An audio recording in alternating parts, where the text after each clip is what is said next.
Hello, everyone. I'm Paul, And I'm Bucky. and we're here today.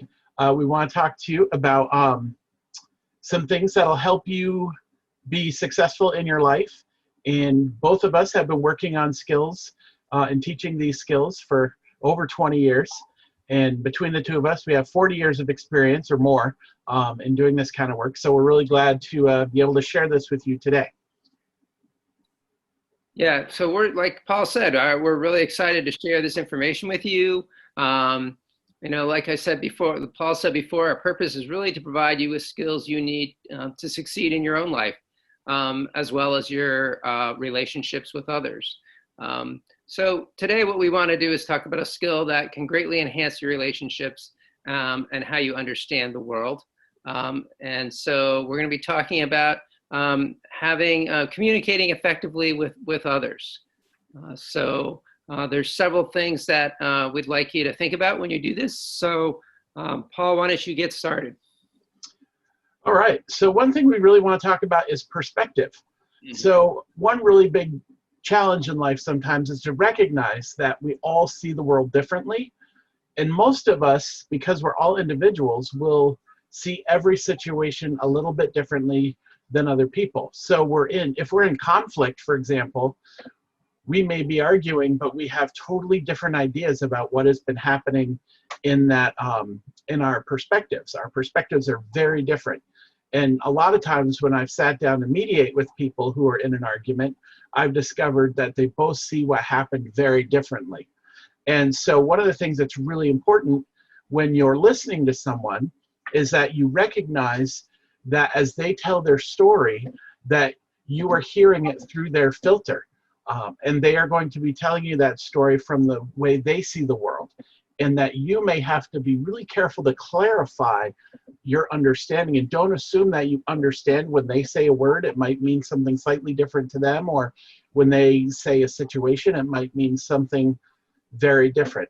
Recently, I was talking to someone from a different country, and we were talking about getting support for my internet connection, and they used the word compound, that the technician was going to show up on my compound. And I realized that, wait a minute, that word means something very different to me, but I had to recognize that he was coming from a different perspective than I was. And in his understanding, compound was an apartment complex, and in my understanding, compound is a little bit different. So it's interesting to always be able to be aware that your perspective may not be the same as the other person. And I'd just like to add that I think also some of the most powerful conversations that I've been a part of with other people have really been being able to really try to understand someone else's perspective and see where they're coming from, and just it's powerful for me as a listener, because I've never seen the world through that lens before. So trying to gain that perspective is, like I said before, is a really powerful thing. And I think too, when you're listening to someone and they know that you are trying to see it through their perspective, that can be very powerful for them also. So I'm going to talk a little bit about active listening. There's several components to active listening that I'd like to just sort of mention. One of the things is your tone of voice. You want to make sure that your tone of voice is you're not shouting or you're not whispering. You want to be able to your tone to sort of match the tone of the person who's speaking. Your body posture, we call them nonverbal skills. That's really important. You want to have good eye contact. You want to make sure that you are your posture is conveying interest in what the other person is saying. I know lots of times the old phone comes out I've had plenty of conversations with people who actually, believe it or not, have their phone in their hand. And one of the things that drives me crazy because they're sitting there and very, very connected to their phone and not necessarily to the conversation. So just thinking about things like that is really important. The other thing too is to really put any judgment that you may have aside. The person may bring up a topic that is sort of sensitive to you. You may feel one way and they obviously have a different perspective. So trying to put that judgment aside to really understand what that person is saying. That can be hard sometimes, but the more you practice that and be able to do that, that will be really helpful. It's almost like a lesson in mindfulness, trying to really be present in the moment and not let other thoughts and distractions take you off task, which would be, your task would be obviously actively listening to this person. So I think you said something really important there, Bucky. I think sometimes when we're listening to someone and they say something that doesn't agree with our world perspective or our world view or our experience, we are tempted to jump in and quickly try to state what our worldview experience or to let them know that they're wrong and our worldview is right. And in reality, most of us have different worldviews. And I think you made a really good point that really what we're trying to understand and listen for is what their worldview is. It's not necessarily, when we're listening, important that they know what our worldview is or that it's different. It's okay that we have different worldviews, and we really are getting a window into what their worldview is and how it's different than ours. And that always allows us to learn and grow. Exactly. So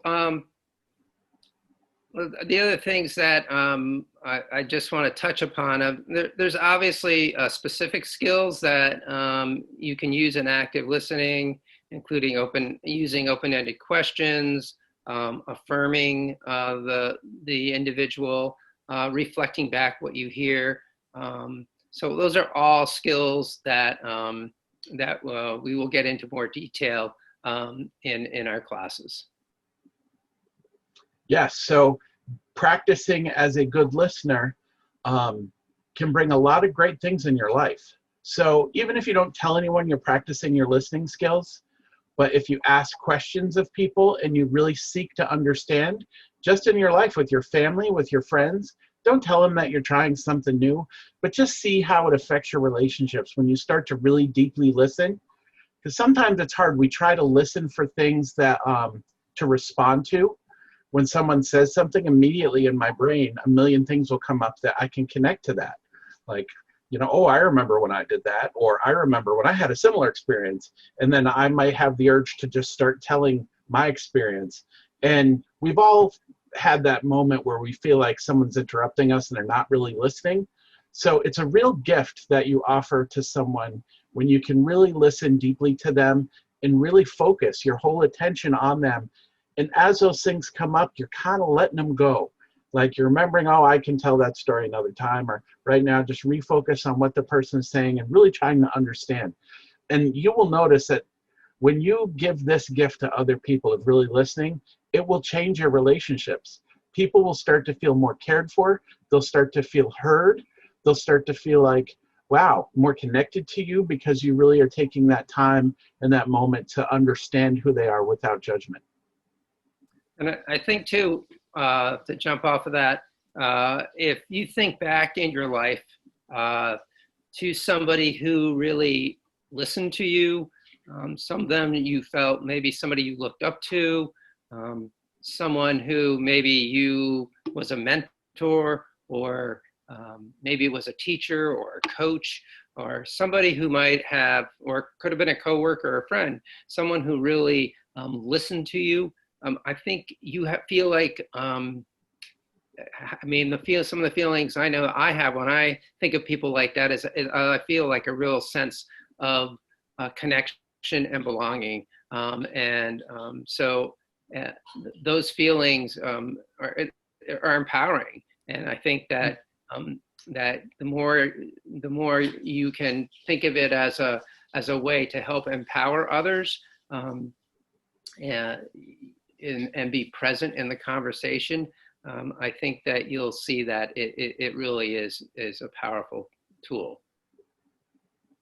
And I think at this time in our world, it seems like there's a lot of people who are being pushed or putting themselves in different camps and sides, and communication isn't really always going well. And so I think a best way to maybe combat that is just to be able to be open to listen to someone's perspective, even if it's vastly different than yours, just by trying to understand and ask clarifying questions to see if you fully understand what their position is. You might be surprised, and you might find more ways that you connect and more things you agree on than just the two positions that you take. And hopefully they will turn and do the same thing for you. Using I statements is a great way to own your perspective. So if I am talking to someone and I don't want them to feel defensive, instead of saying, well, you said this or you did that, I would say, you know what? This is how I feel about it. This is how I think about it. Then I'm owning my own experience and I'm owning my own perspective. And that's really important, because then it allows them to share what their perspective is and not feel as defensive, like I'm telling them that's the perspective.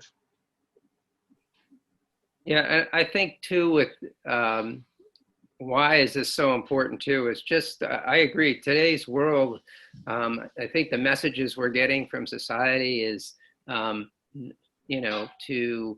not collaborate and not, not try to listen to each other, but instead it's very, people are very defensive about, my view and is right and your view is wrong. And so I think it's really important to be role models to others about how to really listen and how to really reach out to each other, and have real honest communication and discussions.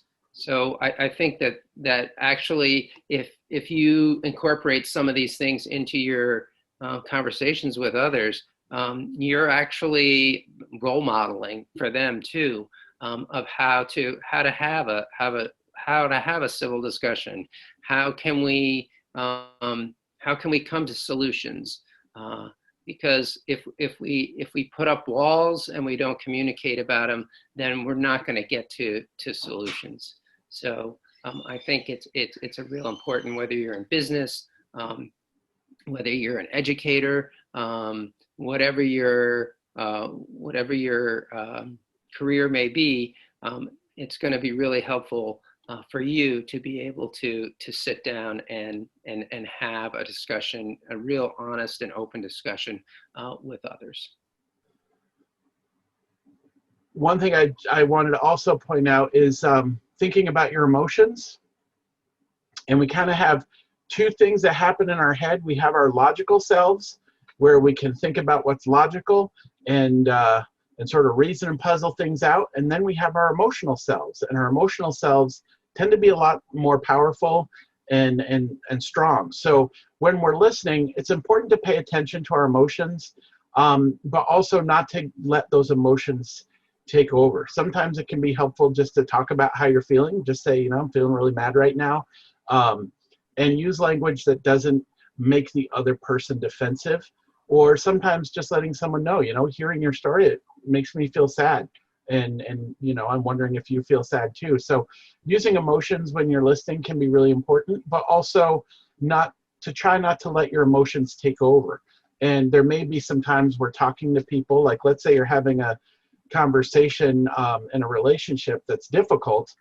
When you're really feeling super strongly emotional, it may be better to take some time to let some of those emotions subside a little bit, so that when you do talk, you're not going to be overtaken by your emotional state. And in later videos, we'll talk about how you can do that more effectively. And I just want to add that both Paul and I have done lots of work with youth around this subject, high school age students, college age students, and I think that we really see the power of this with working with these youth, and how they see the power of effective communication and the different skills that they use. And it's amazing what kind of community you can create in a very short period of time by just using these skills. And obviously, if you can teach them to other people, it can be a really powerful experience. So, yeah. So, Paul, if people are interested and like what we've said today, yes, they should give us a thumbs up. Go ahead and subscribe to our channel. We will definitely be talking more about different life skills that you have. If you have any questions, leave comments below and we'll respond to those comments. And we really hope that you will take an opportunity to try some good communication, some good listening skills out there, and then let us know how it goes and what questions you have. So hopefully you'll continue on this journey with us, learning about how to live effectively and increase your relationships and the community you have in your life. So thank you for taking your time to listen to us today. Thank you, Bucky. Thank you, Paul.